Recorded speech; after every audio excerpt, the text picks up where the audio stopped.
Before you spend money on a new office chair, pause for a moment, because in many cases, the chair is not the real problem.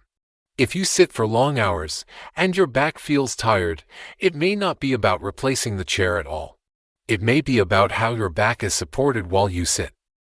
In this video, I'll help you decide whether you truly need a new chair, or if a simple back support upgrade could change how your chair feels.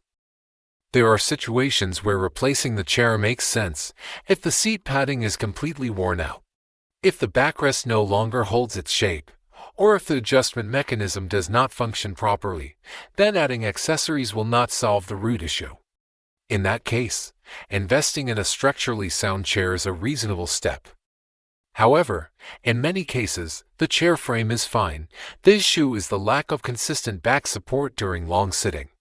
A mesh back support attachment changes the contact between your back and the chair. It creates a more defined support area, especially in the mid to lower back region. Instead of sinking into a flat backrest, your posture becomes slightly more upright without forcing it.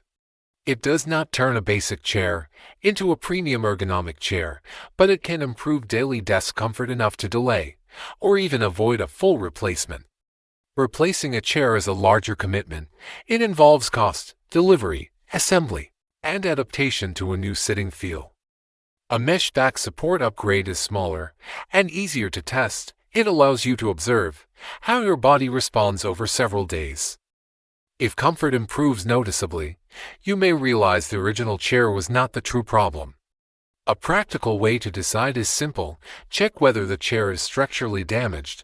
If it is not, and the discomfort mainly appears after long hours of sitting, then trying a supportive upgrade first is often the more measured approach. Comfort is not always about replacing what you have. Sometimes it is about adjusting how your body is supported within the same setup.